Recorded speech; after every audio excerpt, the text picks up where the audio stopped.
اعوذ بالله من الشیطان الرجیم بسم الله الرحمن الرحیم. ګرانو کتونکو نواب باچا ستاسو په خدمت کې حاضر یم. هیله لرم چې ښاد آباد او خوشاله وئ. ګرانو کتونکو همیشه دپاره زموږ کوشش دی چې هغه طالب علمان یا هغه اکټیویټیز موږ په سکرین باندې راولو د کوم نه چې زموږ علاقې ته، د کوم نه چې زموږ ولس ته، د کوم نه چې زموږ ملک ته فایده وي.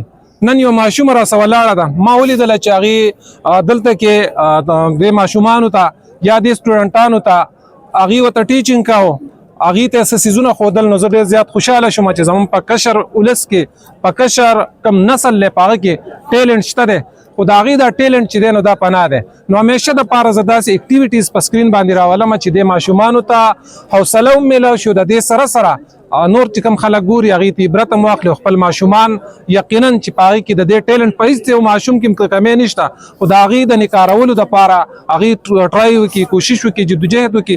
د دې ماشومې نه تپوس کوم چې د دې نوم څه دی، دا چېرته سبق وایي، او دا کوم څیزونه چې دلته کې د ماشومانو ته دې ټیچ کول دا څه دي. ماشومې ستا څه نوم دی؟ زما نوم اسکان رحیم دی. جی اسکان رحیم. او ته په کوم کال سکول کې سبق وایې؟ زه په دې لرنینګ اکیډمي چمن آباد سکول کې سبق وایم. ښه، دا راته ووایه دا څه څیز تاسو دلته کې د ماشومانو ته پړاوه، دا څه دی؟ میتھس دی، څه دی؟ زموږ سره فزیکس سبجیکټ دی چې د ساينس ایگزیبیشن کې ما دلته پارټیسپیټ کړی دی، او دې کې زموږ سره دا سبق دی چې زما دا پروجیکټ دی چې زه بلډینګ هایټ معلوموم بغیر د پیمایشي آلې نه. اگزامپل کې زما سره دا پیمایشي آلې د دې نه بغیر زه یو د بلډینګ هایټ معلوموم. او ذرا نم ہو تو یہ مٹی بڑی زرخیز ہے ساقی. ګرانو کتونکو دا ماشومه دومره غټه حوصله، دومره زیات ټیلنټ، خو دا زمونږ چې کومه اهل اقتدار حضرات دي د هغې نه پناه. ولې دا ماشومان چې دي دا د ملک له ډېره زیاته فایده ورکولی شي، ترقي ورکولی شي، خو په شرط د دې چې دې ته وسایل فراهم کړی شي. دا وایي چې زه بغیر د پیمایش نه د بلډینګ پیمایش چې دی نو هغه زه معلومولی شم.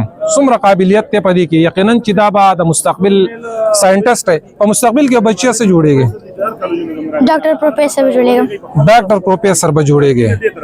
زموږ چې دا کم ملک دی په دې کې ډېر زیات وسایل دي. زموږ په ملک کې چې دی د وسایلو کمی نشته دی، خو کمی چې دی نو هغه د هغه لاسونو دی یا د هغه سوچ دی چې هغه یو شاعر ویلی دی چې دلته زر دلته کې ډېر سنگ مرمر شته، دلته سپینه وینه شرم دی، پیغور دی، دا د رنګ او د حیا او غیرت کور دی.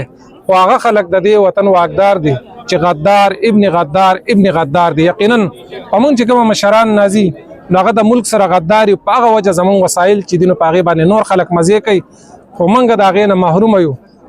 موږ د سختو سره او د مشکلاتو سره مخ یو، خو داسې خلک د دیو په دې سترګو کې، د دې په دې تندي کې یقینا محسوسیږي دا چې د پاکستان مستقبل دا روښانه دی. څومره سټیک هولډرز چې ما ګوري نو هغې ته به زما ریکویسټ وي چې داسې ماشومانو ته د دې د حوصله افزایي دپاره او د دې د مخکې تلو دپاره وسایل فراهم کړي. یقینا چې زموږ دا ملک چې دی دا به ګلې ګلزاري. ډېره مننه ګرانو کتونکو.